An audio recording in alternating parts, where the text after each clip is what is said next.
Un abogado millonario se burló de una anciana creyente, pero Jesús le mostró la verdad en el juicio.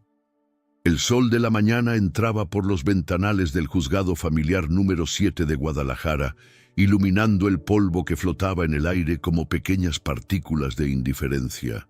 Era un martes de marzo y la sala estaba repleta de casos pendientes, vidas que esperaban una resolución, destinos que se definirían con el golpe de un mazo. Esteban Lira ajustó el puño de su camisa italiana color marfil, dejando asomar apenas el brillo de sus mancuernillas de oro blanco con incrustaciones de diamantes. Su traje gris Oxford había costado más de 40,000 pesos, y sus zapatos ingleses brillaban tanto que podían reflejar el temor en los ojos de sus adversarios. A sus 42 años, Esteban era considerado uno de los abogados litigantes más temidos de Jalisco. Su bufete en Paseo Chapultepec, con vistas a la Minerva, era un templo del éxito donde solo entraban clientes capaces de pagar honorarios que superaban los 200,000 pesos por caso. Esa mañana, Esteban revisaba su expediente con la precisión de un cirujano antes de una operación. El caso era simple, rutinario, casi aburrido. Un desalojo por incumplimiento de pagos. El Banco Occidental de México, uno de sus clientes más importantes, buscaba recuperar una propiedad en Tonalá cuya dueña llevaba 14 meses sin pagar. Para Esteban, era solo otro número en su cartera, otro éxito garantizado que sumaría a su impecable récord de 97% de casos ganados. Caso número 452, diagonal 2024, anunció la secretaria del juzgado con voz monótona. Banco Occidental de México contra Luz María Ramírez Contreras. Esteban se puso de pie con la elegancia de quien ha ganado cientos de batallas en esos mismos pasillos. Su maletín de piel italiana sonó al cerrarse y caminó hacia el estrado con la confianza de un gladiador entrando a una arena donde siempre salía victorioso. Entonces la vio. Doña Luz María Ramírez entraba al recinto apoyándose en un bastón de madera desgastado por los años. Vestía un suéter tejido color mostaza que claramente había sido remendado varias veces y una falda gris que llegaba hasta sus tobillos hinchados. Su cabello blanco estaba recogido en un moño imperfecto y sus manos temblorosas sostenían contra su pecho un rosario de cuentas cafés gastadas por décadas de oraciones. Tenía 82 años y cada uno de ellos se leía en las arrugas profundas de su rostro moreno, curtido por el sol de Tonalá y las lágrimas de una vida de trabajo. No traía abogado. Esteban sintió una punzada de algo que podría haber sido compasión, pero la sofocó inmediatamente. En su mundo, la compasión era debilidad, y la debilidad era fracaso. «Buenos días, su señoría», comenzó Esteban con voz firme y clara. «Vengo en representación del Banco Occidental de México en el presente juicio de desalojo por incumplimiento contractual. Los hechos son simples y están debidamente documentados. La señora Luz María Ramírez Contreras firmó un contrato de crédito hipotecario el 15 de enero del 2022 por la cantidad de 580,000 pesos. Realizó pagos puntuales durante 11 meses, pero a partir de diciembre del 2022 cesó completamente sus obligaciones. Hasta la fecha, acumula 14 meses de impago, más intereses moratorios que ascienden a 147,000 pesos. Mi cliente ha sido más que paciente, más que generoso. Hoy solicito que se dicte sentencia de desalojo inmediato y embargo de la propiedad». La jueza, una mujer de unos 55 años con lentes de media luna, volteó hacia doña Luz María. «Señora Ramírez, ¿desea decir algo en su defensa?». La anciana se puso de pie con dificultad. Sus manos temblaban tanto que el rosario repiqueteaba suavemente. «Su señoría», comenzó con voz quebrada, yo sé que debo el dinero, no lo niego, Pero mi esposo Aurelio murió hace 1 año y 3 meses. Él era carpintero y cuando murió me quedé sola con su pensión. Es muy poquita, su señoría, 1,800 pesos al mes. Yo vendía tamales en el mercado de Tonalá para completar, pero me enfermé de los pulmones por el humo de tantos años. Los doctores me dijeron que no puedo seguir trabajando. Traté de vender lo que tenía. Vendí los muebles, vendí las herramientas de mi Aurelio, vendí hasta mi máquina de coser, que era de mi madre. Pero no me alcanzó. Las lágrimas comenzaron a rodar por sus mejillas arrugadas. Esa casita es lo único que tengo en este mundo, su señoría. Mis 3 hijos viven en Estados Unidos, en California y en Texas, y apenas pueden con sus propias familias. No les quiero ser una carga. Esa casa la construimos mi Aurelio y yo, con nuestras propias manos, hace 54 años. Allí nacieron mis hijos, allí enterré el cordón umbilical de cada uno bajo el mezquite del patio, como manda la tradición. Allí cuidé a mi esposo cuando se estaba muriendo de cáncer. Su voz se quebró completamente. Yo tengo fe, su señoría. Yo sé que Dios no me va a abandonar. Él nunca me ha abandonado. Cuando no teníamos ni para comer, Él nos mandaba ayuda. Cuando mis hijos estuvieron enfermos de pequeños, Él los sanó. Yo sé que Él tiene un plan. Esteban soltó una risa corta, casi un bufido de incredulidad. El sonido resonó en el silencio tenso de la sala. Con todo respeto, su señoría, interrumpió con voz cargada de sarcasmo. Los sentimientos religiosos de la señora son muy conmovedores, pero este es un tribunal de justicia, no una iglesia. Los contratos no se pagan con fe. Las hipotecas no se saldan con rosarios. Mi cliente es una institución financiera, no una organización de caridad.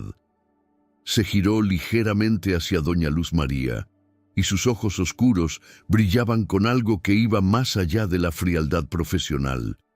Era desprecio puro. Dios no firma contratos, señora.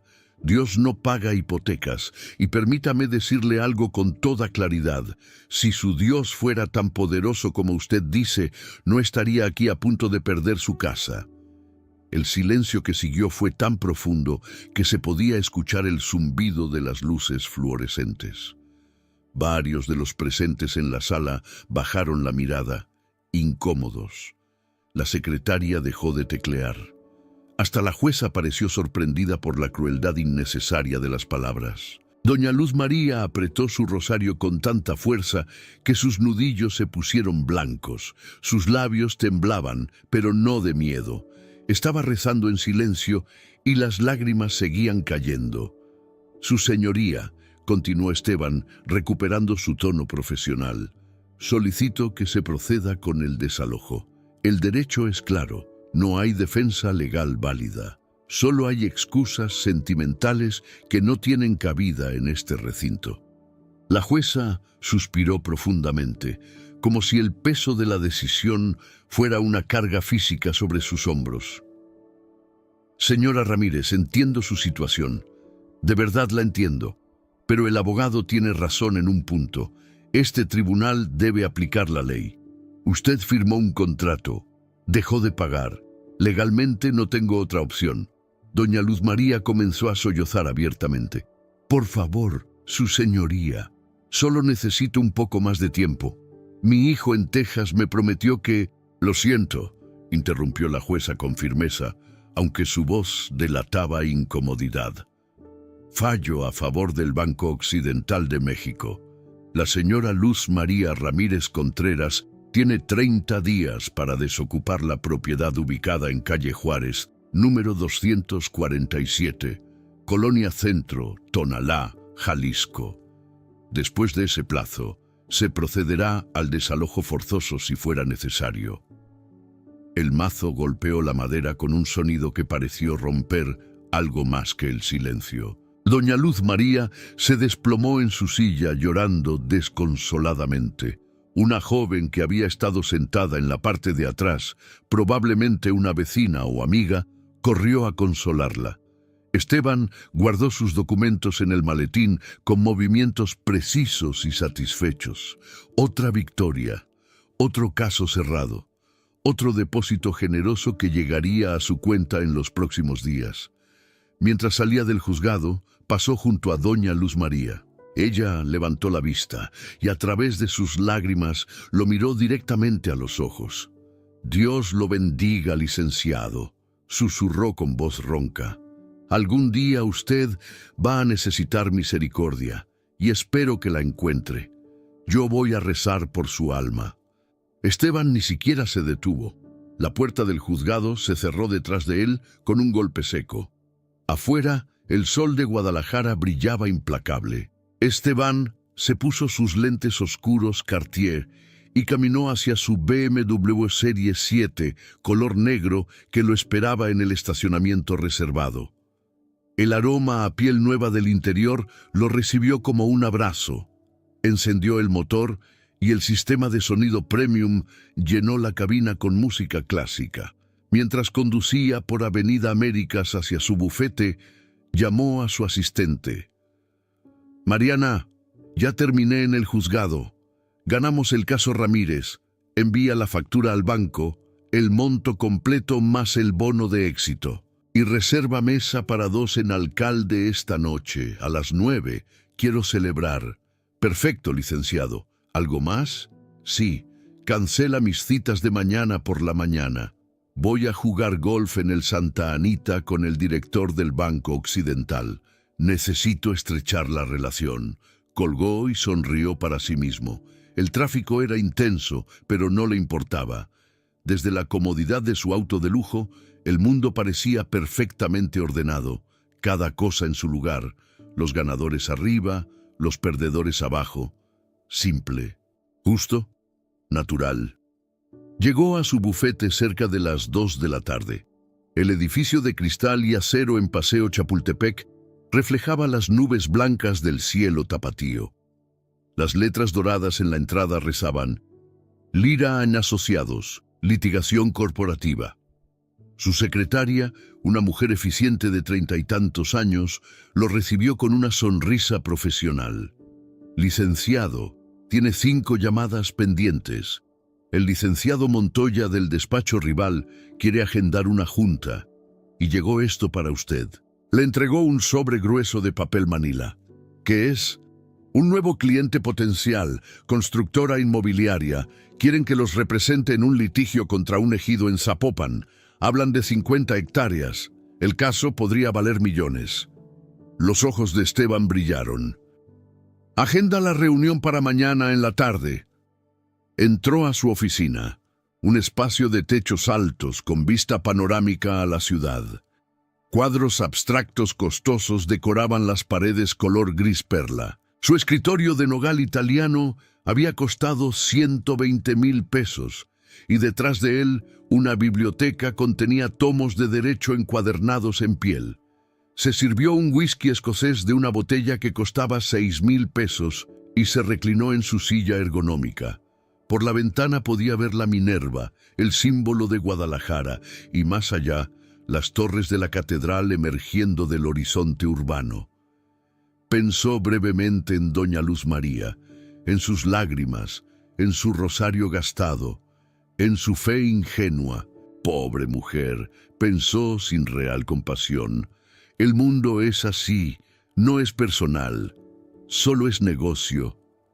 Tomó un sorbo de whisky, saboreando el líquido ámbar que quemaba suavemente su garganta. Esa noche, después de una cena de 300 pesos por persona en uno de los restaurantes más exclusivos de Guadalajara, Esteban regresó a su penthouse en una torre de lujo en Puerta de Hierro. El condominio ocupaba todo el último piso, con vista de 360 grados a la ciudad iluminada. Eran casi las 11 de la noche. Su acompañante de la cena, una modelo de 26 años con la que había salido un par de veces, se había ido a su casa después de que Esteban dejara claro que no estaba interesado en nada serio. Se aflojó la corbata y se sirvió otro whisky. El silencio del penthouse era absoluto. roto solo por el suave zumbido del aire acondicionado.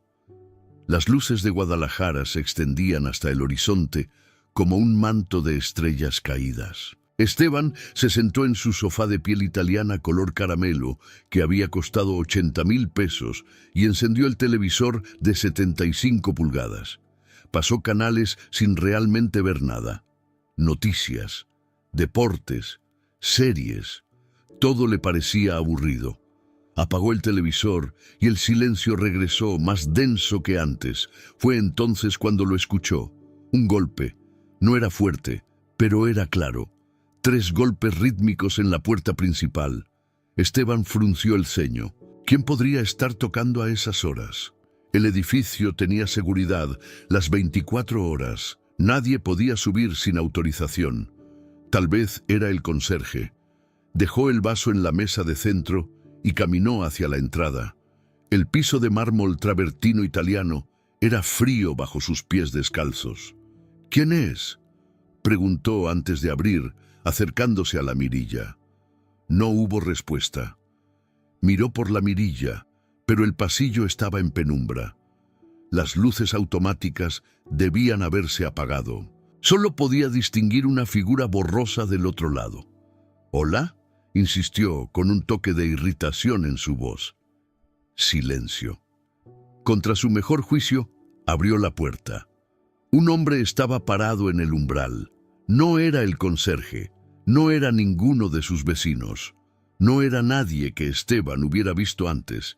Era un hombre que aparentaba unos 30 y tantos años, de estatura promedio, con cabello castaño oscuro que le caía un poco más abajo de las orejas. Vestía ropa simple, casi anacrónica, una túnica color tierra, desgastada y polvorienta en los bordes, como si hubiera caminado por caminos largos. Sus pies estaban cubiertos con sandalias de cuero gastado, pero lo más perturbador eran sus ojos, oscuros, profundos, llenos de una calma que era casi inquietante. «¿Quién diablos es usted? ¿Cómo entró al edificio?», exigió Esteban, su voz mezclando confusión con enojo. El hombre no respondió inmediatamente. Solo lo miró con esa mirada serena e imperturbable. «Esteban Lira», dijo finalmente. Su voz era suave, pero tenía un peso extraño, como si cada palabra fuera una piedra cayendo al fondo de un pozo profundo. «¿Qué se siente ganar todo y perder tu alma?». Esteban retrocedió un paso instintivamente. «¿Cómo sabe mi nombre? Mire, no sé qué clase de broma es esta, pero voy a llamar a seguridad». Sacó su teléfono del bolsillo, pero algo estaba mal. La pantalla no encendía. Lo intentó de nuevo. Nada. Como si el aparato se hubiera convertido en un trozo inútil de vidrio y metal. Cuando levantó la vista, el hombre había dado un paso hacia adelante, cruzando el umbral de su puerta. Esteban sintió un escalofrío recorrer su espina dorsal. El aire pareció enfriarse repentinamente. «¿Quién es usted?», preguntó Esteban, y por primera vez en muchos años su voz tembló. «¿Sabes quién soy?», respondió el hombre con calma absoluta. «En el fondo de tu corazón, lo sabes. Salga de mi casa ahora mismo o...». No pudo terminar la frase. Un dolor agudo como un cuchillo ardiente atravesó su pecho. Esteban jadeó y se tambaleó hacia atrás, agarrándose el lado izquierdo. El dolor se intensificó, expandiéndose por su brazo, subiendo por su cuello. No podía respirar. El aire no entraba. No puedo respirar. Cayó de rodillas en el mármol frío. Su visión comenzó a nublarse en los bordes. El dolor en su pecho era insoportable, como si un puño invisible estuviera apretando su corazón hasta convertirlo en pulpa. Lo último que vio antes de que la oscuridad lo tragara fue al hombre de la túnica, parado sobre él, mirándolo con una mezcla de tristeza y determinación. «Hoy ganaste un caso», susurró el hombre, «pero perdiste mucho más. Todo se volvió negro. Si esta historia ha tocado tu corazón y te identificas o estás pasando por algo parecido, Deja tu petición de oración en los comentarios. Dios ve cada lágrima y cada necesidad. No están solos. Esteban abrió los ojos en un lugar que no podía ser real. Estaba parado en medio de una sala inmensa, tan vasta que no podía ver dónde terminaban las paredes. El espacio estaba bañado en una luz blanca suave que no provenía de ninguna fuente visible, sino que parecía emanar del aire mismo. No había sombras, no había sonidos, solo un silencio tan profundo que podía escuchar el latido de su propio corazón. El piso bajo sus pies era de una piedra blanca y lisa, perfecta, sin una sola grieta o imperfección. Cuando miró hacia arriba, no vio techo, solo más luz que se extendía hacia la infinidad. ¿Dónde estoy?, susurró Esteban, y su voz resonó como si estuviera en una catedral vacía. En el lugar donde todos eventualmente llegan, respondió una voz detrás de él. Esteban giró bruscamente. El hombre de la túnica estaba allí, pero ahora algo era diferente. La luz parecía emanar de él también, suave pero innegable. Sus ojos ya no solo eran calmados, contenían océanos de tiempo, de historia, de eternidad. ¿Estoy muerto?, preguntó Esteban, y la palabra muerto salió de su boca como una blasfemia. Tu corazón se detuvo en tu casa, respondió el hombre con voz serena. En este preciso momento, paramédicos están tratando de revivirte. Tu cuerpo yace en el piso de mármol que tanto te costó, rodeado de todas las cosas que creíste que te darían felicidad. Esteban sintió que sus piernas se debilitaban, pero extrañamente no cayó. Era como si el mismo aire lo sostuviera. No puede ser. Yo tengo solo 42 años, estoy sano, hago ejercicio 3 veces por semana. Como bien, esto no puede estar pasando. El corazón, dijo el hombre con una tristeza infinita, no solo deja de latir por problemas físicos. A veces se endurece tanto que olvida para qué fue creado. Esteban negó con la cabeza violentamente. No, esto es un sueño, una alucinación, el whisky, o tal vez algo en la comida. El hombre extendió su mano hacia adelante y de repente el espacio blanco comenzó a cambiar. Como si cortinas invisibles se abrieran, imágenes comenzaron a materializarse en el aire.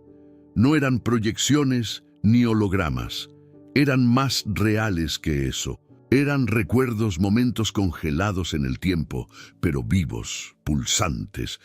¿Qué es esto?, susurró Esteban. Tu vida, respondió el hombre simplemente.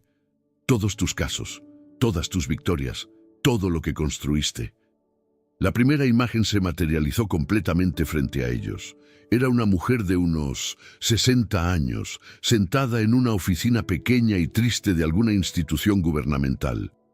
Lloraba mientras un funcionario le explicaba que su pensión había sido embargada. A su lado, la mesa de audiencia, estaba Esteban, una versión más joven de hace unos 8 años. Su traje no era tan caro entonces, pero su expresión era la misma, fría, calculadora, satisfecha. Caso número 3412, dijo el hombre. Rosa Elena Fuentes, maestra jubilada. Tu cliente, una empresa de créditos automotrices, demandó el embargo de su pensión por un préstamo que ella había firmado para que su hijo comprara un taxi. El hijo murió en un accidente. Ella quedó con la deuda. Argumentaste que la muerte del hijo no eximía la obligación contractual. Así es la ley, dijo Esteban defensivamente, aunque su voz sonaba hueca. Yo solo hice mi trabajo. Ganaste el caso, continuó el hombre. Le embargaron el 60% de su pensión durante 5 años. Ella tuvo que irse a vivir con su hija en un cuarto de azotea. Murió 2 años después de un infarto. Nunca logró recuperarse de la depresión. La imagen cambió. Ahora era una familia. un hombre, una mujer y 3 niños pequeños parados afuera de una casa modesta en alguna colonia popular. Había cajas apiladas en la banqueta y un sello de embargo en la puerta. Los niños lloraban. La madre tenía la mirada vacía de quien ha perdido todo. «Familia Sánchez Morales», dijo el hombre. El padre, Alberto, pidió un préstamo para operarse de cáncer.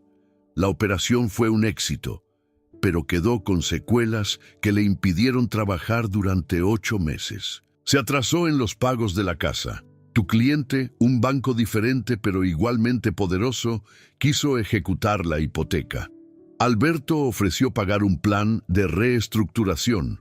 Tú argumentaste que el banco no tenía obligación de aceptar. Ganaste. La familia fue desalojada. Los niños tuvieron que cambiar de escuela 3 veces en un año. El mayor desarrolló problemas de ansiedad severa. «Yo no puedo controlar lo que pasa después», gritó Esteban, y su voz se quebró. «Yo solo aplicaba la ley. Hacía mi trabajo». «¿Tu trabajo?», repitió el hombre, y por primera vez un tono de algo más fuerte apareció en su voz. No era enojo, exactamente, pero era firme, inflexible. «Tu trabajo era destruir vidas para enriquecer a los que ya tienen todo». Las imágenes comenzaron a aparecer más rápido ahora, una tras otra, como un carrusel de sufrimiento. Un anciano de 87 años llorando en la banqueta con 2 maletas y un gato. Una madre soltera siendo escoltada por la policía fuera de un departamento, mientras su hija de 7 años se aferraba a su pierna gritando. Un hombre de mediana edad sentado en su coche a las 3 de la mañana, sin saber dónde ir, mirando una fotografía de su familia con ojos muertos, caso tras caso tras caso.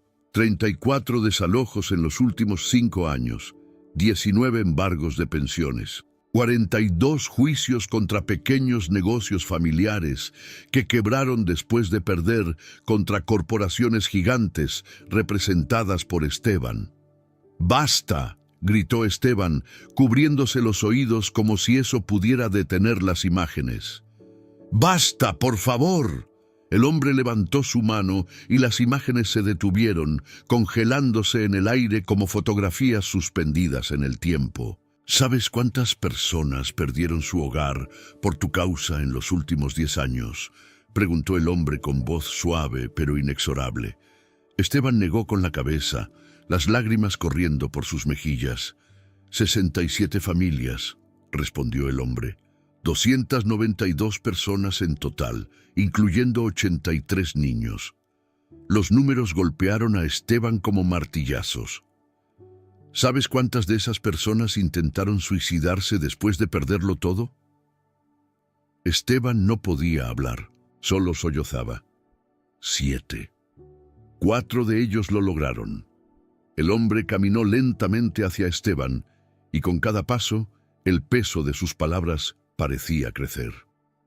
Te digo esto no para torturarte, Esteban. Te lo muestro porque en tu vida nunca te detuviste a ver el resultado de tus acciones. Para ti eran solo casos, números en expedientes, contratos que cumplir. Pero cada uno de esos números era una vida, un alma creada con propósito y dignidad. Y tú las trataste como obstáculos para tu próximo triunfo. Pero yo solo seguía la ley, susurró Esteban débilmente.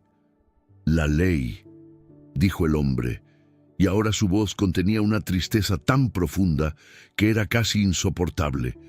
Fue dada para proteger a los débiles, no para que los fuertes los aplastaran con más eficiencia. Fue dada para crear justicia, no para darle apariencia legal a la avaricia. Esteban cayó de rodillas en el piso blanco perfecto. ¿Qué quiere de mí?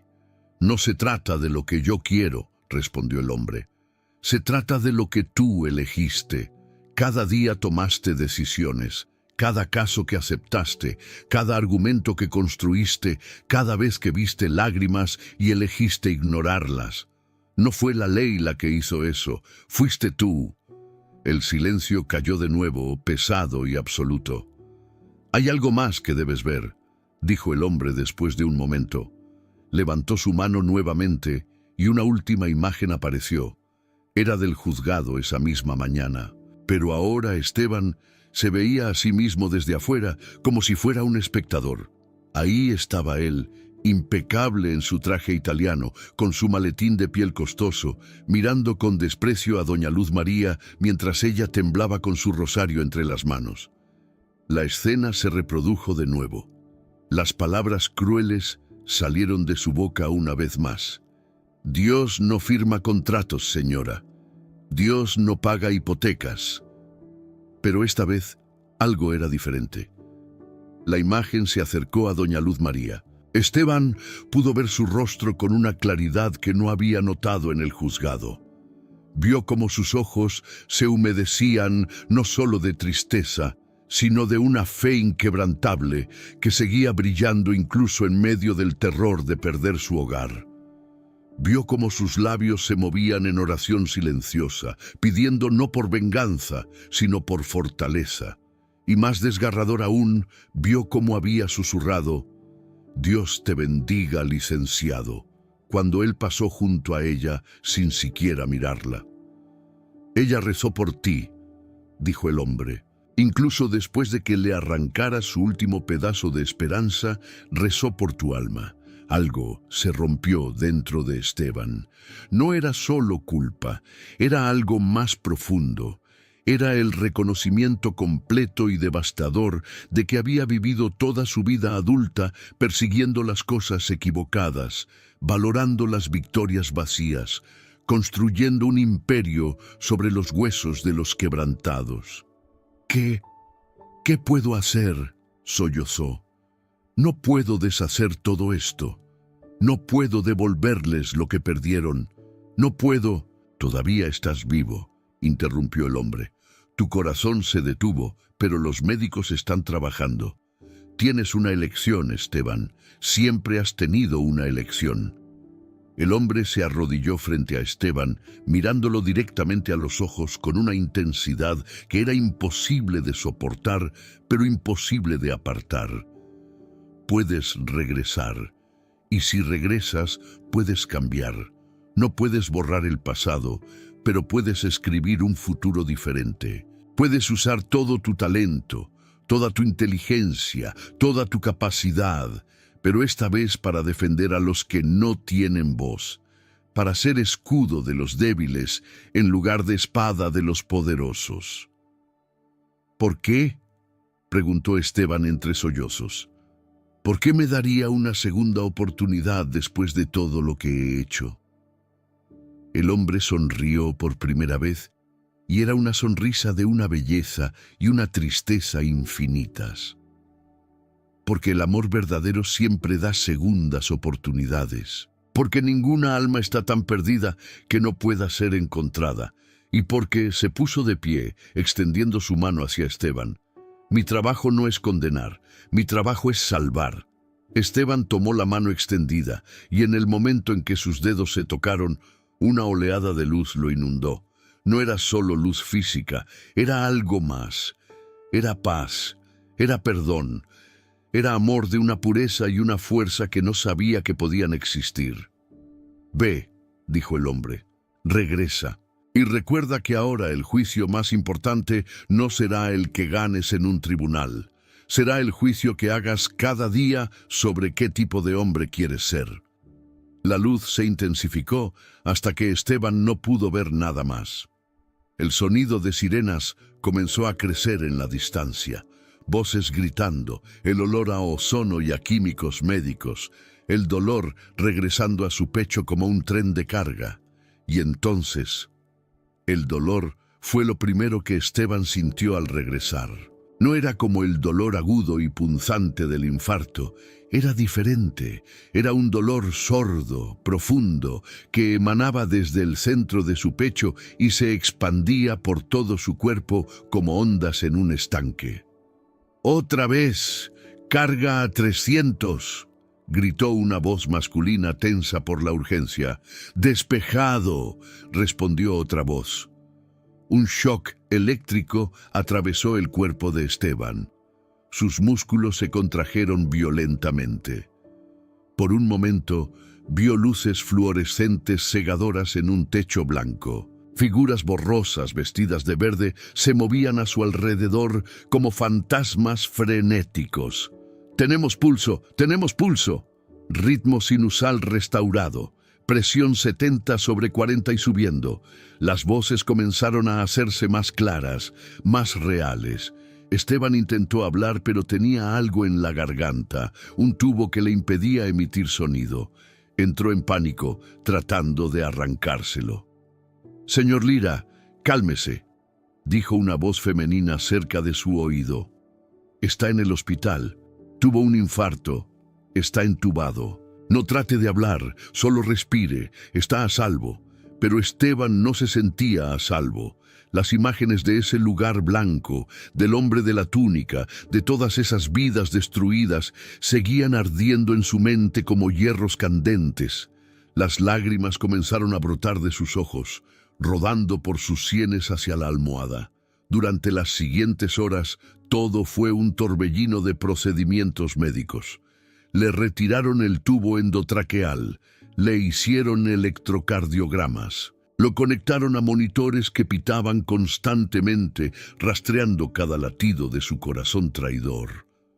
Un cardiólogo de unos 50 y tantos años, con el cansancio marcado en las ojeras, le explicó con voz profesional pero amable lo que había pasado. «Señor Lira, sufrió usted un infarto agudo de miocardio. Por fortuna, su conserje lo encontró después de que los vecinos reportaran ruidos extraños. Los paramédicos llegaron en menos de 8 minutos. Su corazón se detuvo durante aproximadamente 3 minutos y 26 segundos. Lo reanimaron 2 veces. Es un milagro que esté vivo y, hasta donde podemos ver, sin daño cerebral significativo». Tres minutos, repitió Esteban con voz ronca, apenas un susurro. «Sí, técnicamente estuvo muerto durante ese tiempo. Algunas personas reportan experiencias, visiones. Durante esos momentos es común. El cerebro hace cosas extrañas cuando se le priva de oxígeno. Pero Esteban sabía que no había sido su cerebro privado de oxígeno. Había sido real, tan real como el dolor en su pecho ahora, tan real como las lágrimas que no podía dejar de derramar. «Doctor», susurró, ¿Puedo hacer una llamada?» El cardiólogo dudó. «Debería descansar. Está muy débil todavía». «Por favor», insistió Esteban, y algo en su voz, algo desesperado y quebrado, hizo que el médico asintiera. «Está bien, pero solo una, y breve. Su corazón necesita tranquilidad». Le trajeron su teléfono celular.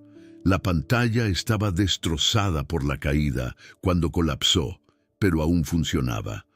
Con dedos temblorosos, buscó en sus contactos hasta encontrar el número de su asistente principal, Roberto, un joven abogado ambicioso que llevaba 3 años trabajando en el bufete. Roberto contestó al segundo tono. «Licenciado, ¿dónde está? Tiene 4 juntas pendientes y...» «Roberto», interrumpió Esteban, su voz apenas audible. «Escúchame. Estoy en el hospital. Tuve un infarto». Silencio al otro lado de la línea. «¿Qué? ¿Está bien?» «Estoy vivo, pero necesito que hagas algo por mí. Es urgente». «Lo que sea, licenciado. El caso de doña Luz María Ramírez, el desalojo que ganamos ayer, necesito que lo reabras». Otra pausa, más larga. «¿Perdón? No entiendo. Ya ganamos ese caso. El banco ya depositó los honorarios. ¿Por qué?» «No preguntes», dijo Esteban con firmeza, reuniendo lo poco de fuerza que le quedaba. «Solo hazlo. Busca algún recurso legal. Apelación. Amparo. Lo que sea. Y mientras tanto contacta al banco. Diles que vamos a regresar los honorarios. Todos, cada peso».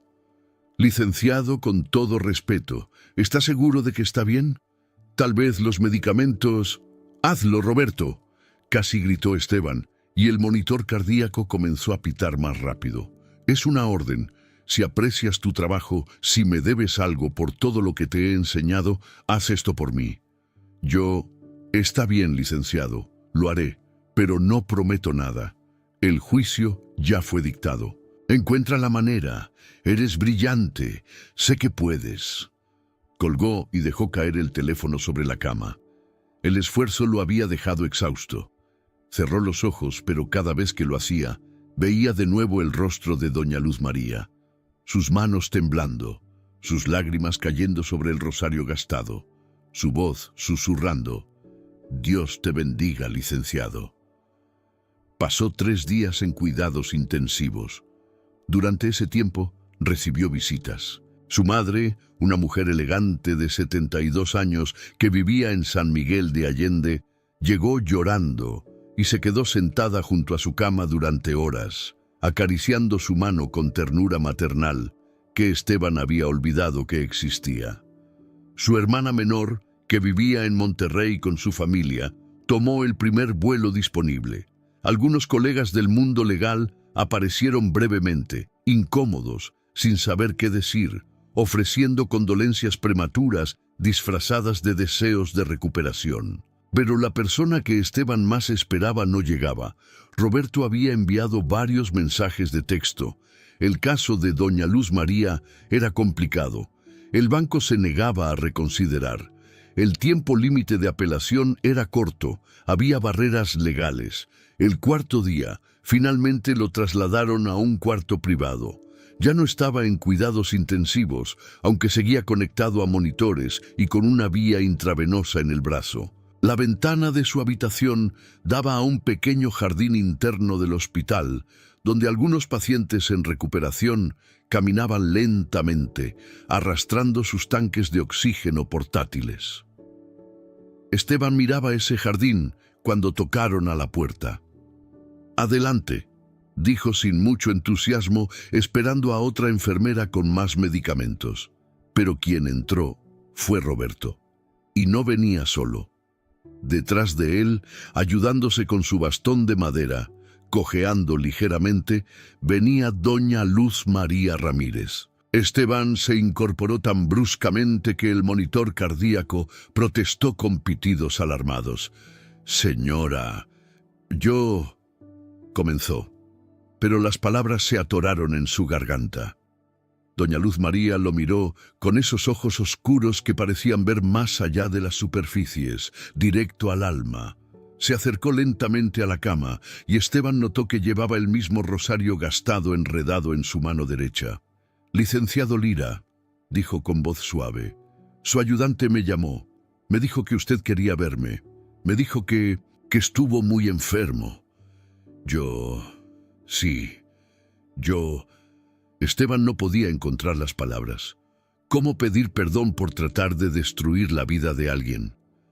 ¿Qué palabras podían ser suficientes? Doña Luz María se sentó en la silla junto a la cama con un suspiro de alivio. Roberto permaneció de pie cerca de la puerta, con expresión confundida pero respetuosa. «Señora Ramírez», comenzó Esteban finalmente, y su voz se quebró. «Yo le debo la disculpa más profunda que un ser humano pueda dar a otro. Lo que hice fue imperdonable.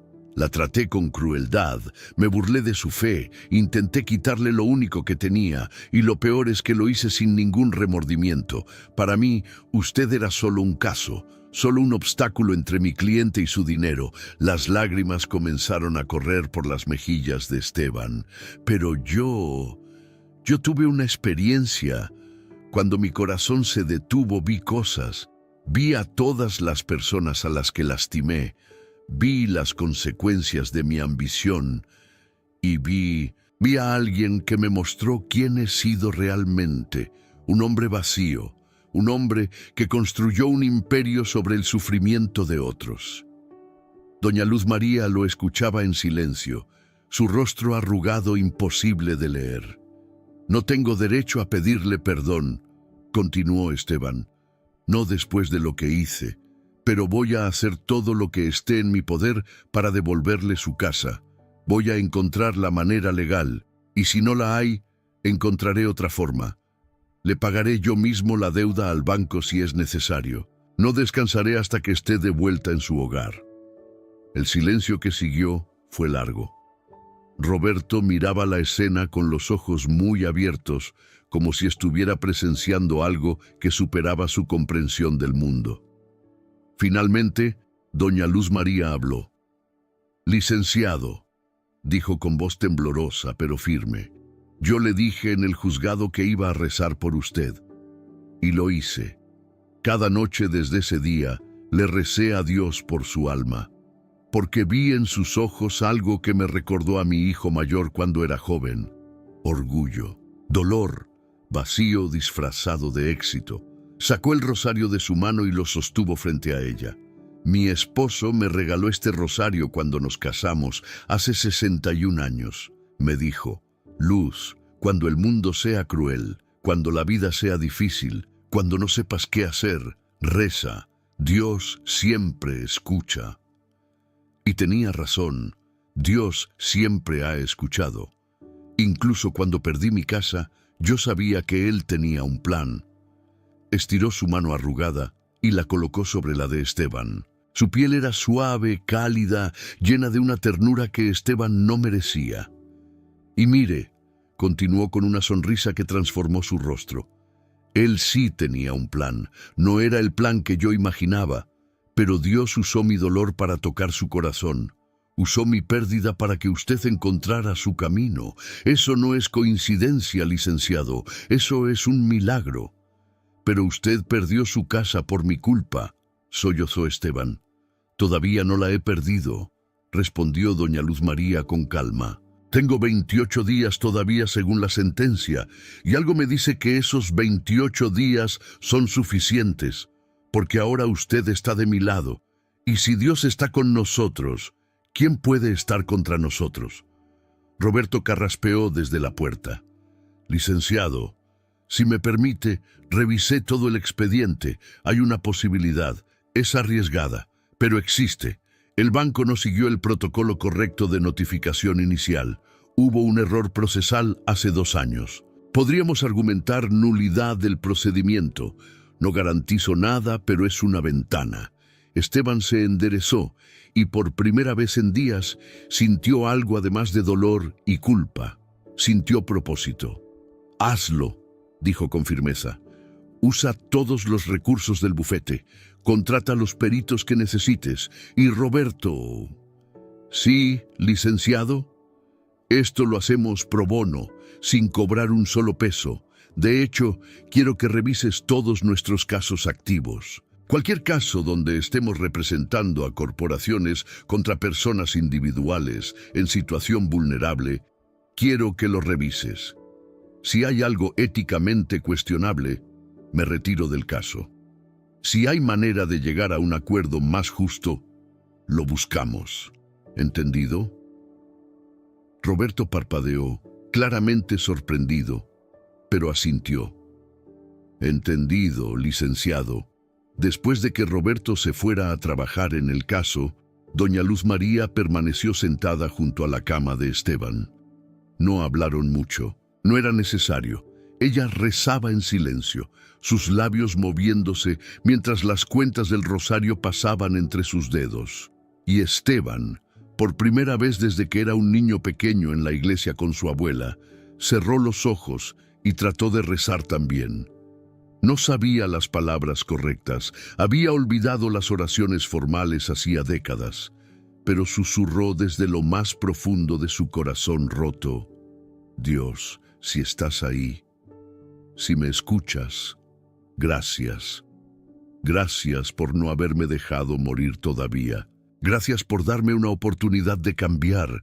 No sé cómo hacerlo, no sé cómo convertirme en el hombre que debí ser siempre, pero voy a intentarlo, te lo prometo, voy a intentarlo.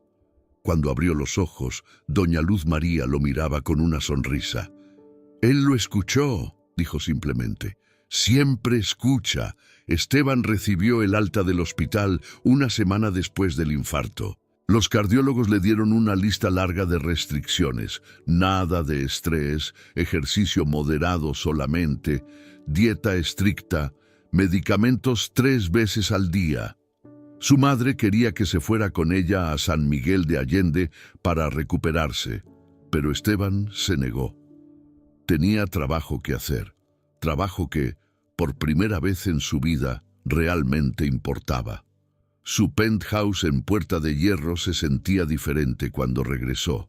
Los muebles caros, las obras de arte, el whisky de 6,000 pesos la botella, todo le parecía absurdo ahora, como decoración de un mausoleo dedicado a un hombre que ya no existía.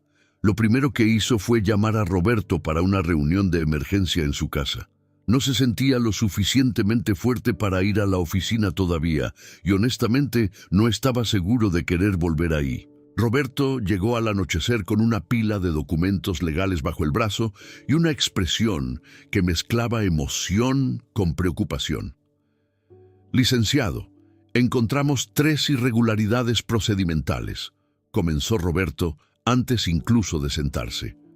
La primera y más importante, cuando el banco inició el proceso de cobranza hace 2 años, enviaron la notificación inicial a la dirección equivocada. Doña Luz María nunca recibió la primera notificación oficial. Según el artículo 162 del Código de Procedimientos Civiles, eso invalida todo el procedimiento subsecuente. Esteban sintió que su corazón lastimado y milagroso, se aceleraba con esperanza. ¿Estás seguro? Porque si el banco presentaron acuse de recibo de una dirección en la calle Juárez número 249. Doña Luz María vive en el 247. 2 casas de diferencia. El notificador probablemente lo hizo a propósito para cerrar el trámite rápido, pero es un error fatal. ¿Y las otras 2 irregularidades? La segunda es menor pero útil. El perito evaluador que el banco contrató no está certificado por el Instituto de Administración y Avalúos de Bienes Nacionales, como lo requiere la ley para inmuebles con más de 30 años de antigüedad. La tercera, el banco no presentó evidencia de haber ofrecido reestructuración de deuda antes de proceder al desalojo, lo cual es obligatorio desde la reforma de 2022. Esteban se reclinó en su sillón, su mente legal analizando cada ángulo. Era bueno, era muy bueno. No era garantía de victoria, pero era una oportunidad real. ¿Cuánto tiempo tenemos? Si presentamos el recurso de nulidad mañana, podríamos conseguir una suspensión temporal del desalojo mientras se revisa el caso. Eso nos daría unos 2 o 3 meses, tal vez más si el juzgado está saturado. Hazlo. Preséntalo primera hora de mañana. Roberto asintió, pero no se movió. Parecía querer decir algo más. ¿Qué pasa?, preguntó Esteban. Licenciado, el banco se va a enfurecer. Son uno de nuestros clientes más grandes.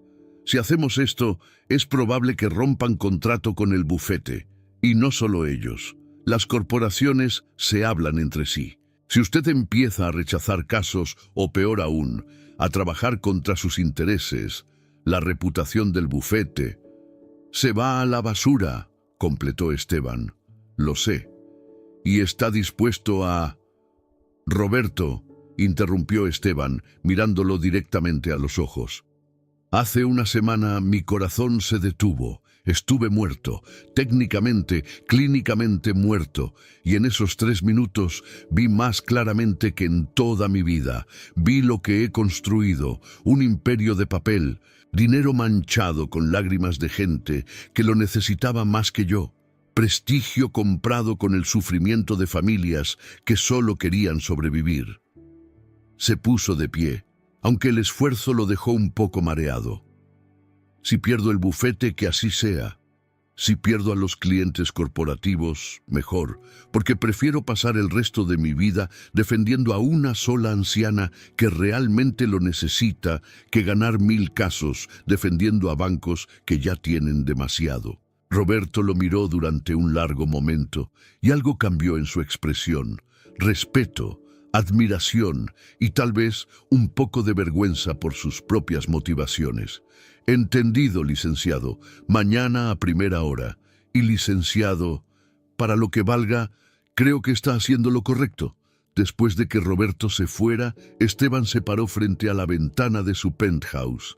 Las luces de Guadalajara parpadeaban en la distancia. En algún lugar de esa ciudad, doña Luz María estaba en su casita amenazada, probablemente rezando su rosario, confiando en que Dios tenía un plan. «Por favor», susurró Esteban hacia el cielo estrellado, «ayúdame a no defraudarla». Los siguientes días fueron un torbellino de actividad legal. Roberto presentó el recurso de nulidad ante el juzgado.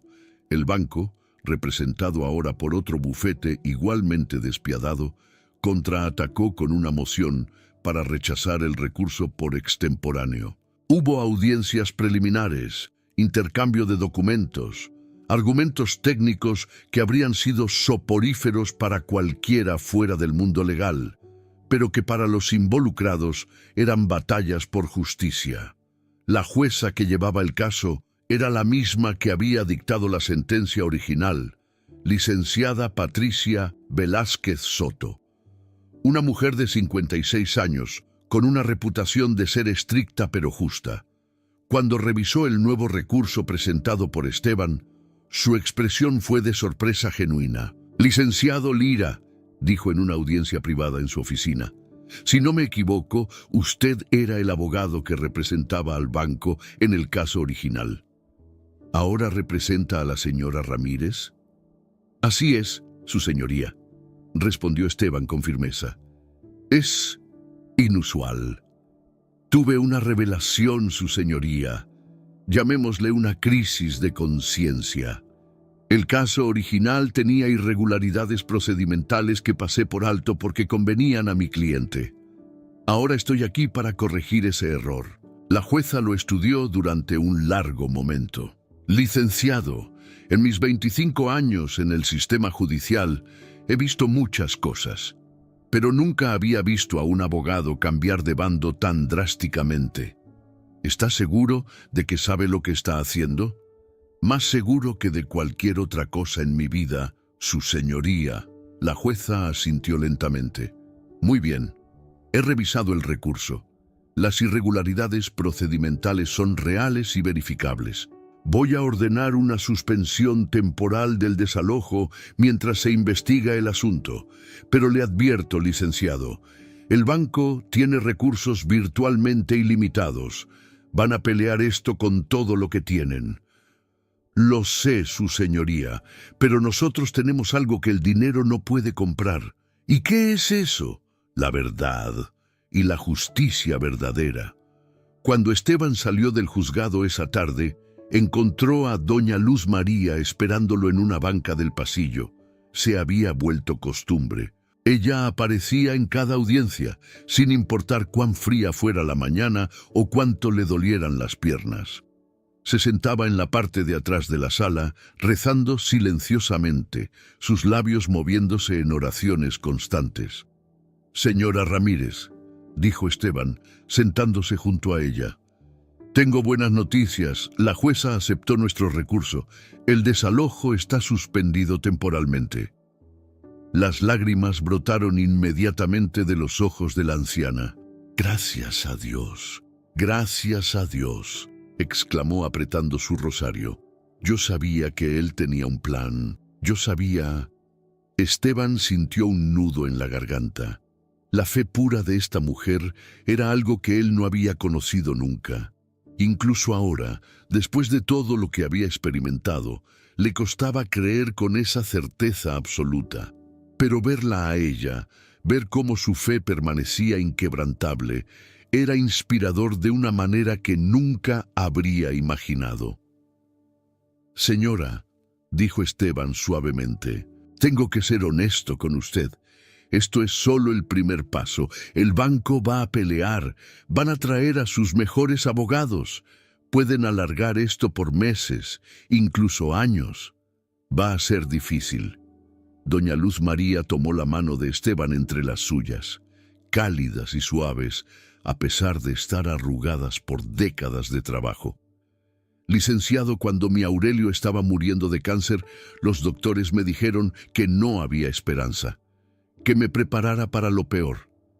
Pero yo recé, Recé durante 6 meses seguidos, cada mañana, cada tarde, cada noche. Y mi Aurelio vivió 3 años más de lo que los doctores predijeron.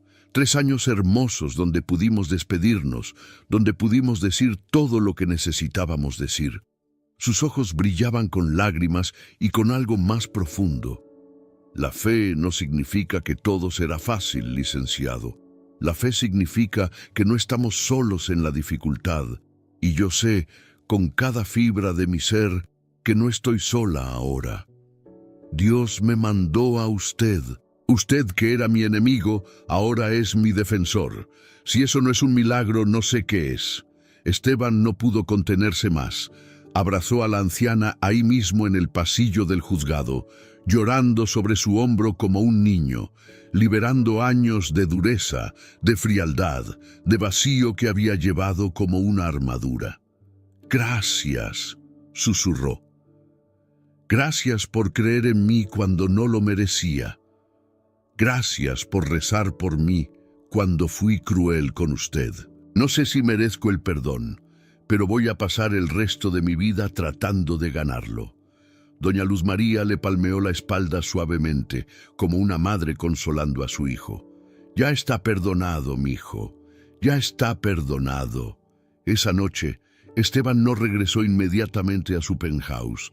En lugar de eso, condujo por las calles de Guadalajara sin rumbo fijo, simplemente pensando. Pasó por Chapultepec, donde estaba su bufete.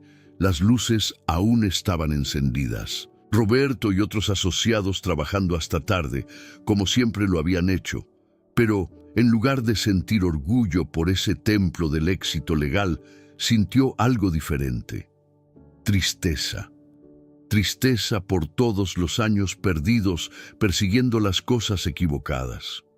Tristeza por todas las personas que había lastimado en ese edificio, en esos escritorios de nogal italiano, con esos contratos firmados con plumas de oro. Siguió conduciendo y casi sin darse cuenta terminó en Tonalá, en la calle Juárez, frente al número 247. La casa de doña Luz María era pequeña, paredes de adobe pintadas de amarillo pálido, ahora descoloridas por el tiempo y la lluvia, un techo de teja roja con algunas piezas rotas, una puerta de madera con pintura descascarada, una ventana pequeña con cortinas de encaje que habían visto mejores días. En el pequeño jardín frontal, apenas un pedazo de tierra de 3 metros cuadrados, crecía un mezquite viejo y retorcido. No era mucho. Para alguien como Esteban, acostumbrado al lujo, era casi nada. Pero era un hogar construido con amor, habitado durante más de 5 décadas, lleno de recuerdos de una familia, de risas, de lágrimas, de vida vivida completamente. Y él casi lo había destruido. Se quedó ahí sentado en su BMW, mirando esa casita humilde, y por primera vez entendió realmente lo que había estado defendiendo todos estos años. No contratos, no instituciones financieras, no el derecho. Había estado defendiendo un sistema que permitía a los poderosos aplastar a los débiles con eficiencia legal. Un sistema donde el dinero compraba justicia y la pobreza garantizaba derrota. Sacó su teléfono y marcó un número que tenía guardado, pero que rara vez usaba. Su madre. «Esteban, ¿estás bien? ¿Pasó algo?» «Mamá», dijo, su voz cargada de emoción. «¿Te acuerdas cuando yo era niño y me llevabas a la iglesia con la abuela?»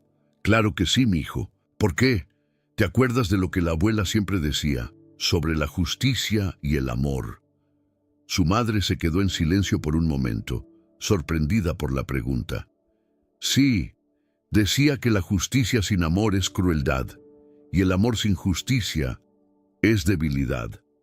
Decía que Jesús era perfecto porque tenía a ambos en igual medida».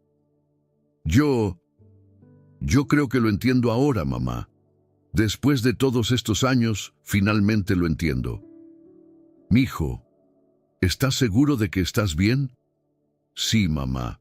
Por primera vez en mucho tiempo, creo que sí estoy bien. Cuando colgó, miró una vez más la casita amarilla. Mañana sería otro día de batalla legal. Habría más audiencias, más argumentos, más pelea. Pero ahora sabía por qué estaba peleando. No por dinero, no por prestigio, sino por algo mucho más valioso. Por la dignidad de una anciana que se negaba a perder la fe incluso cuando todo parecía perdido. Y en ese momento, bajo las estrellas de Tonalá, Esteban Lira supo que finalmente estaba en el lado correcto de la justicia. Los siguientes 3 meses fueron los más intensos de la carrera legal de Esteban, pero a diferencia de todos los casos anteriores, donde la intensidad venía de la ambición y el deseo de ganar, ahora venía de algo completamente diferente, un propósito genuino. El banco, como la jueza había advertido, no se rindió fácilmente. Contrataron al bufete Mendoza y Asociados, conocido por ser aún más agresivo y despiadado que lo que Esteban había sido. Presentaron contrarrecursos, cuestionaron cada evidencia, trajeron peritos caros para contradecir los argumentos de Esteban. Intentaron argumentar que las irregularidades procedimentales eran tecnicismos menores, que no invalidaban la esencia del caso, que doña Luz María había dejado de pagar su hipoteca. Pero Esteban conocía todos los trucos. Después de todo, él los había inventado. La batalla se trasladó del juzgado familiar a un tribunal de apelaciones. Las audiencias se volvieron más complejas, más técnicas. Había días donde Esteban pasaba 12 horas seguidas en la oficina, revisando códigos legales, buscando precedentes, preparando argumentos. Su salud sufría. El cardiólogo lo regañaba en cada visita de seguimiento porque su presión arterial estaba más alta de lo recomendado. Licenciado Lira, le dije que evitara el estrés, le reprochaba el doctor. Su corazón todavía está en recuperación. Si sigue así, va a tener otro infarto. Doctor, respondía Esteban con calma, hay cosas más importantes que la salud de mi corazón, como la justicia. Pero la verdad era que Esteban nunca se había sentido más vivo. A pesar del cansancio, a pesar de la presión, había una satisfacción profunda en saber que cada hora de trabajo, cada argumento preparado, cada noche sin dormir, eran por algo que valía la pena. Las consecuencias para su bufete fueron exactamente las que Roberto había predicho. El Banco Occidental de México canceló su contrato. Otros 5 clientes corporativos hicieron lo mismo, citando pérdida de confianza. Los ingresos del bufete cayeron en picada. 3 de los 5 asociados renunciaron, buscando oportunidades en firmas más estables. El edificio que había sido un templo del éxito corporativo ahora se sentía vacío, con oficinas sin usar y teléfonos que sonaban cada vez menos. Pero Esteban no se arrepentía, ni por un segundo. Una tarde de junio, mientras revisaba documentos en su oficina medio vacía, recibió una llamada inesperada. Era el padre Miguel Ángel Torres, sacerdote de la parroquia de San José, en Tonalá, donde doña Luz María había sido feligresa toda su vida. Licenciado Lira, he oído hablar mucho de usted. Doña Luz no para de hablar de cómo Dios lo transformó. Me preguntaba si podría visitarme. Hay algo que quisiera proponerle. Intrigado, Esteban aceptó. Al día siguiente se encontró manejando hacia Tonalá, no hacia la casa de doña Luz María, sino hacia una iglesia modesta de fachada blanca con una torre de campanario que necesitaba pintura. El padre Miguel era un hombre de unos 65 años, con cabello gris y una sonrisa cálida que iluminaba su rostro moreno y arrugado por el sol. Licenciado, dijo después de los saludos. He sido párroco aquí durante 32 años. He visto a esta comunidad crecer, sufrir, resistir. La mayoría de mis feligreses son como doña Luz, gente trabajadora, de bajos ingresos, con fe fuerte, pero sin recursos para defenderse cuando las instituciones los abusan. Condujo a Esteban a través de la iglesia hacia una pequeña oficina detrás del altar. He visto docenas de casos, como el de Doña Luz, familias desalojadas por bancos, trabajadores estafados por empresas, ancianos a quienes les roban sus pensiones con esquemas fraudulentos. Y en la mayoría de los casos no tienen acceso a representación legal. Los abogados cobran demasiado y los pocos que ofrecen servicios pro bono están sobresaturados. El padre Miguel se sentó detrás de su escritorio sencillo de madera y miró a Esteban con intensidad. Doña Luz me contó su historia, me contó cómo usted era su adversario y ahora es su defensor. Me contó sobre su experiencia de muerte, sobre su transformación, y me hizo pensar qué pasaría si pudiéramos crear algo permanente, un servicio legal para los más necesitados de esta comunidad. Esteban sintió que algo se encendía dentro de su pecho. Padre, continúe. La parroquia tiene un edificio pequeño al lado de la iglesia. Era una escuela dominical, pero ahora está vacío. Tenemos espacio, tenemos contacto directo con la gente que más necesita ayuda. Lo que no tenemos es un abogado dispuesto a dedicar su talento a los casos que no tienen beneficio económico. El padre Miguel se inclinó hacia adelante. Licenciado Lira, ¿consideraría abrir una clínica legal aquí para servir a los pobres de Tonalá y áreas cercanas? La parroquia no puede pagar mucho, pero podríamos cubrir gastos básicos. Y más importante, le garantizo que nunca le faltará trabajo significativo. Esteban se quedó en silencio, pero su mente ya estaba corriendo. Pensaba en su penthouse vacío, en su bufete con oficinas sin usar, en los coches de lujo que ya no le daban satisfacción. Padre, dijo finalmente, tengo una contrapropuesta. Lo escucho. No necesito que la parroquia me pague. Tengo ahorros suficientes para vivir modestamente durante años. Lo que sí necesito es ayuda para organizar la clínica. Necesitaré voluntarios, estudiantes de derecho, un sistema para identificar y priorizar casos. Y necesitaré su bendición y su apoyo con la comunidad. Los ojos del padre Miguel se iluminaron. ¿Habla en serio?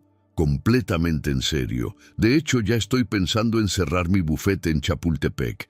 Ya no tiene sentido mantenerlo. El alquiler solo es un desperdicio de dinero que podría usarse mejor aquí. Licenciado, esto es una respuesta a oraciones que ni siquiera sabía que había hecho. Estrecharon las manos, y en ese momento Esteban sintió algo que no había sentido desde aquella noche en el lugar blanco con el hombre de la túnica. Certeza absoluta de que estaba haciendo exactamente lo que debía hacer. La audiencia final del caso de Doña Luz María estaba programada para el 1 de julio. El Tribunal de Apelaciones revisaría todos los argumentos, todas las evidencias y emitiría un fallo definitivo. La noche anterior, Esteban apenas durmió. Había hecho todo lo que podía. Había preparado cada argumento posible. Había documentado cada irregularidad. Había demostrado de manera irrefutable que el banco había violado procedimientos legales básicos, pero sabía que en el sistema judicial a veces eso no era suficiente. Los bancos tenían influencia, tenían recursos para presionar, tenían abogados que sabían cómo navegar las zonas grises del derecho. A las 3 de la mañana, Esteban se levantó de la cama, incapaz de seguir intentando dormir. Se paró frente a la ventana de su penthouse mirando la ciudad dormida y por primera vez en su vida adulta se arrodilló. No sabía cómo orar apropiadamente, no recordaba las fórmulas de la iglesia, pero habló desde su corazón. Dios, si me estás escuchando, si realmente me diste esta segunda oportunidad por una razón, te pido que me ayudes mañana, no por mí, ya no se trata de mí. Se trata de Doña Luz María. Se trata de justicia real, no de la que yo solía practicar. Si existe algo como justicia divina, te pido que se manifieste mañana en ese tribunal. Amén. Se quedó arrodillado por un largo rato y por primera vez en años sintió algo parecido a paz. El tribunal estaba repleto la mañana de la audiencia. Notablemente, no era solo gente involucrada en el caso. El padre Miguel había corrido la voz, y docenas de feligreses de la parroquia de San José habían venido a apoyar a doña Luz María. El pasillo afuera de la sala estaba lleno de gente con rosarios, algunos susurrando oraciones. Doña Luz María llegó temprano, como siempre. Vestía su mejor ropa, una blusa blanca almidonada y una falda azul marino. Llevaba su rosario, por supuesto, pero también traía algo más, una pequeña estampa del Sagrado Corazón de Jesús que había pertenecido a su madre. «Es para usted, licenciado», dijo, entregándosela a Esteban, «para que lo proteja durante la audiencia». Esteban tomó la estampa con reverencia y la guardó en el bolsillo interior de su saco. «Gracias, señora. Voy a hacer mi mejor esfuerzo». «Yo sé que va a ganar», dijo ella con esa fe inquebrantable que Esteban había llegado a admirar profundamente. «Porque esta batalla no es solo nuestra, es de Dios también». La sala de audiencias era grande y formal, con el estrado elevado donde 3 magistrados se sentarían para escuchar los argumentos finales. Esteban ocupó su lugar en la mesa de la defensa. Doña Luz María se sentó directamente detrás de él. En la mesa opuesta, 3 abogados del bufete Mendoza y asociados organizaban sus documentos con expresiones de confianza profesional. «Todos de pie», anunció el alguacil. Los 3 magistrados entraron, 2 hombres de mediana edad y una mujer mayor, todos vestidos con togas negras. Se sentaron simultáneamente. «Caso número 7834 diagonal 2024», leyó el magistrado del centro, un hombre de unos 60 años con anteojos. «Recurso de nulidad presentado por Luz María Ramírez Contreras contra sentencia de desalojo dictada a favor del Banco Occidental de México». Volteó hacia Esteban. «Licenciado Lira, usted tiene 30 minutos para presentar su argumentación final». Esteban se puso de pie, sintiendo el peso del momento. Este era el culmen de meses de trabajo. Todo dependía de los próximos 30 minutos.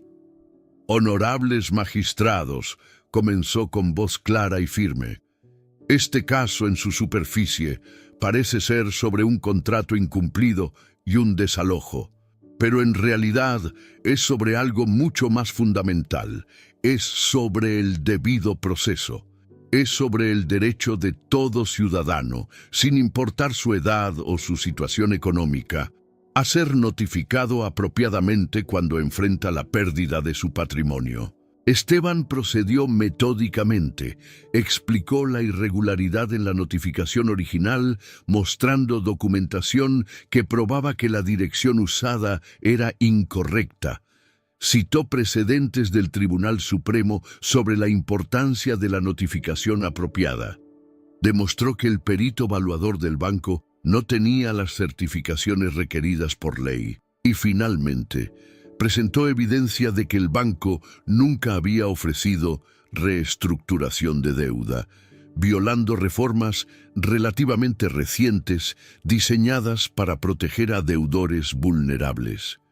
Los abogados del banco contraatacaron agresivamente, argumentando que las irregularidades eran menores, que doña Luz María había sido notificada eventualmente, que había tenido múltiples oportunidades para presentar su defensa. «La señora Ramírez simplemente no pagó su deuda», argumentó el abogado principal del banco. «Nuestro cliente ha sido más que paciente».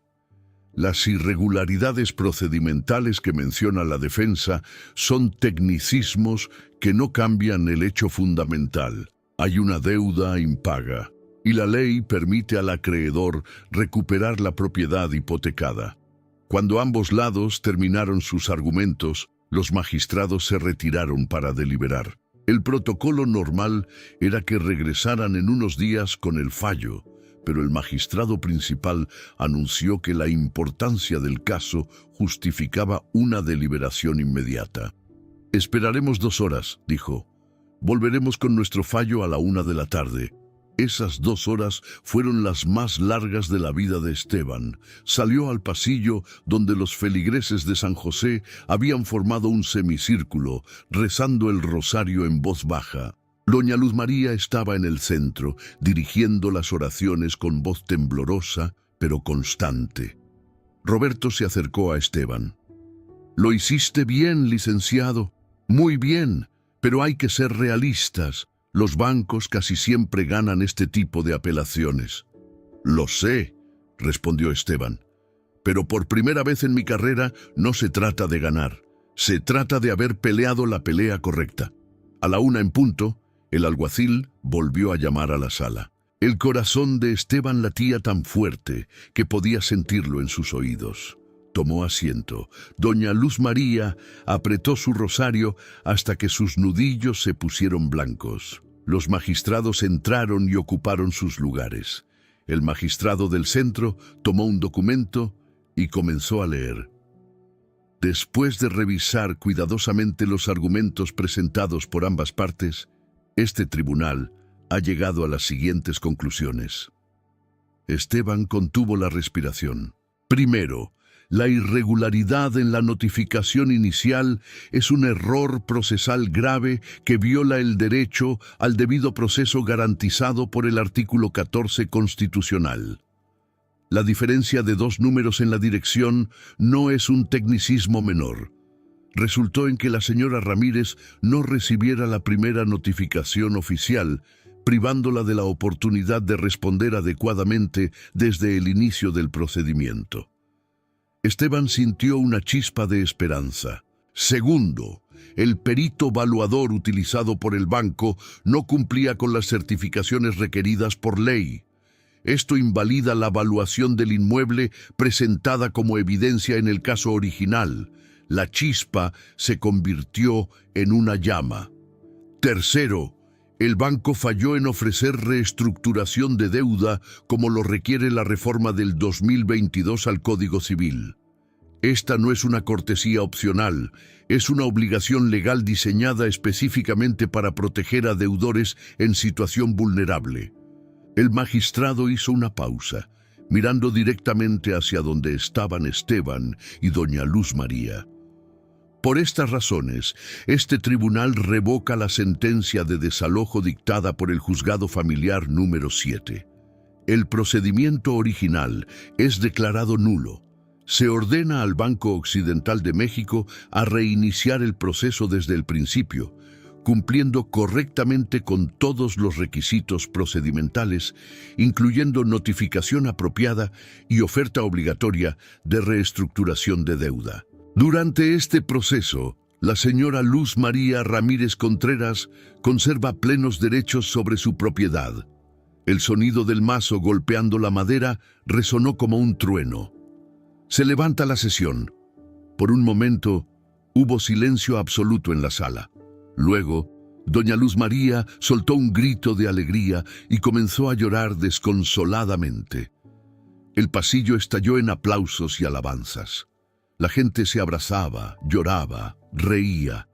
Esteban se quedó sentado, aturdido, con lágrimas corriendo por sus mejillas. No eran lágrimas de victoria profesional, eran lágrimas de algo mucho más profundo: redención, propósito, justicia real. Doña Luz María se inclinó sobre la mesa y abrazó a Esteban con una fuerza sorprendente para alguien de su edad.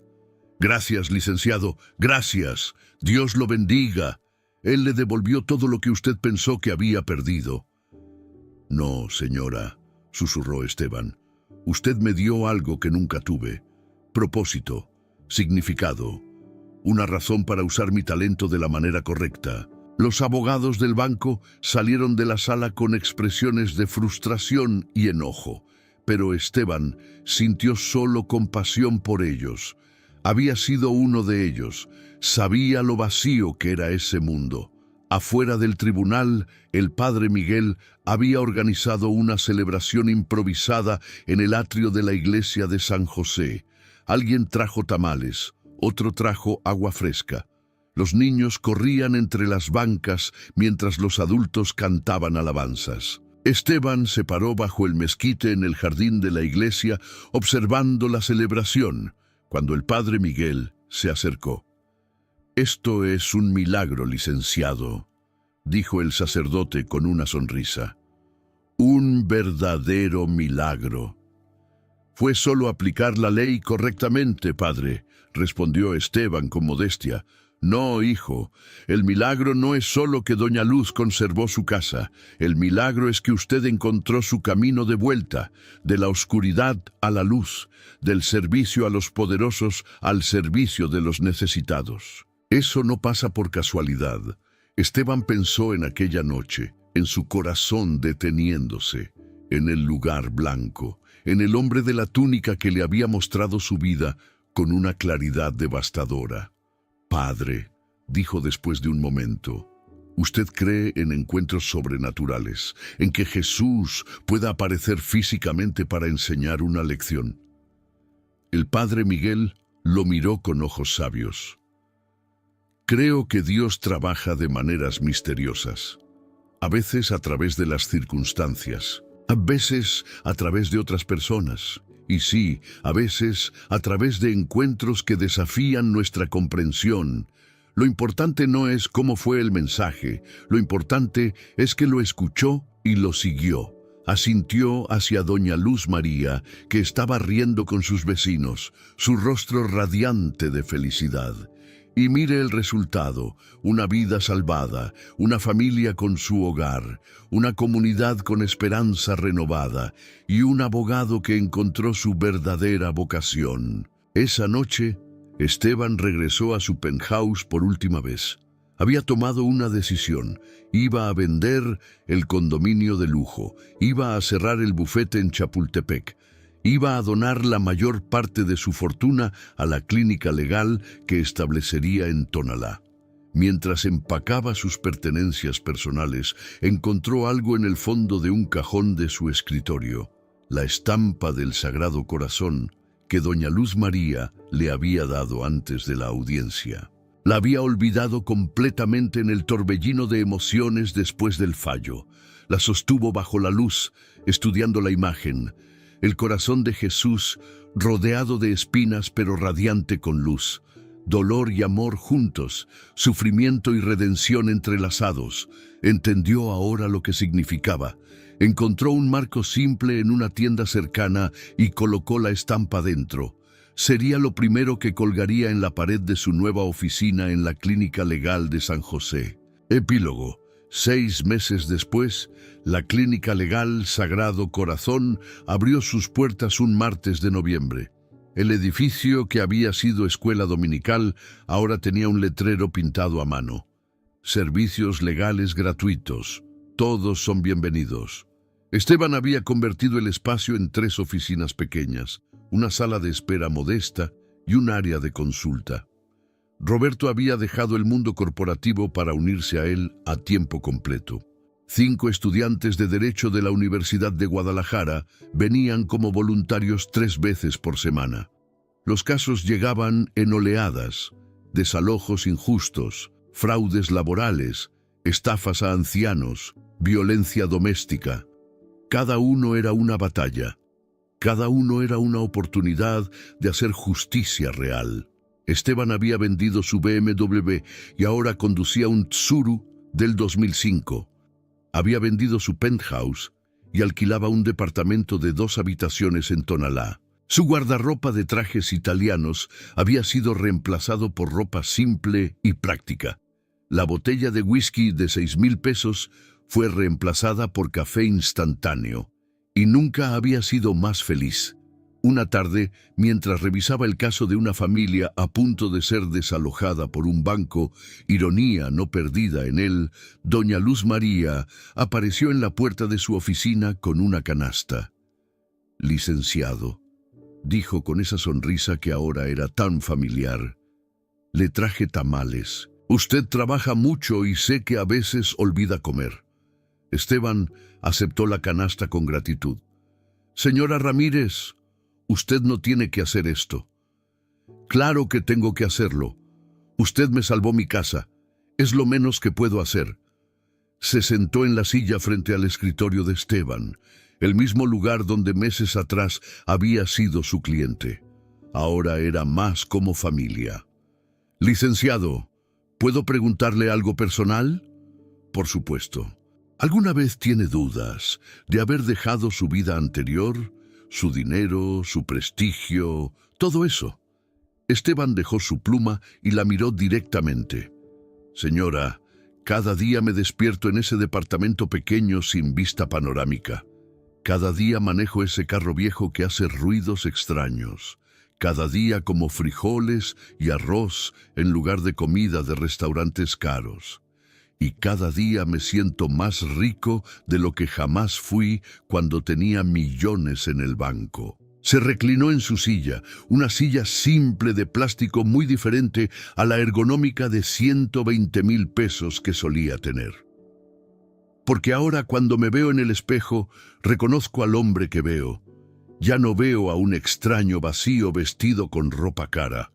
Veo a alguien que está tratando de hacer algo que vale la pena con el tiempo que le queda en esta tierra. Doña Luz María asintió con comprensión profunda. Mi Aurelio solía decir algo. Decía, Luz, el éxito se mide por cuánta gente te extrañará cuando te vayas, no por cuánto dinero dejes. Era un hombre sabio. Lo era, dijo ella con lágrimas en los ojos.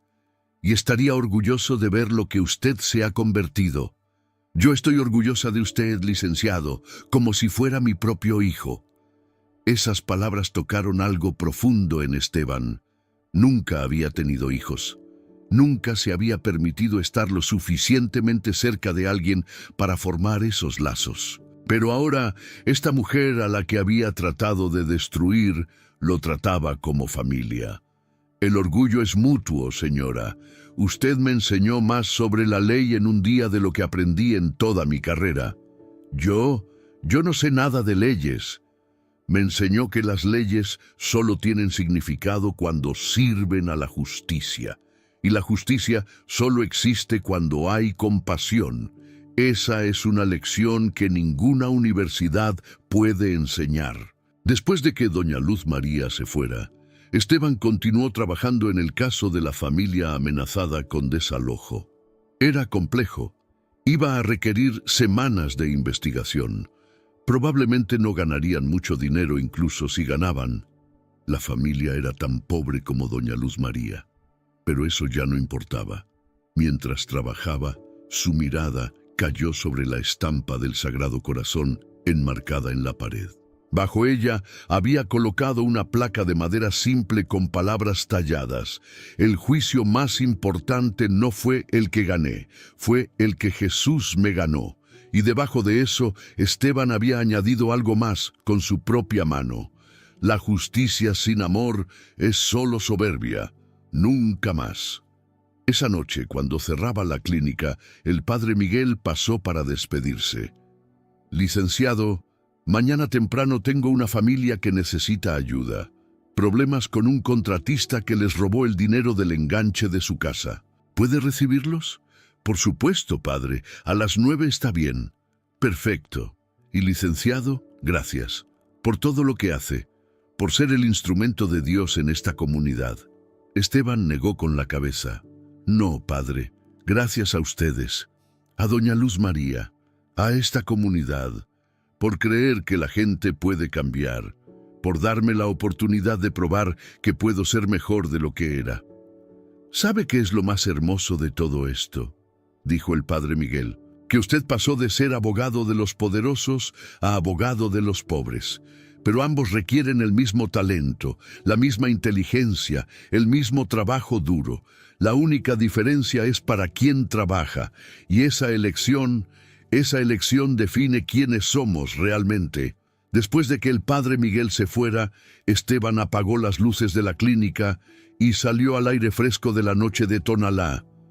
El cielo estaba despejado, lleno de estrellas que eran más visibles aquí que en el smog de Puerta de Hierro. Caminó lentamente hacia su carro viejo, las llaves tintineando en su mano, pero antes de subirse se detuvo un momento y miró hacia arriba, hacia esas estrellas infinitas.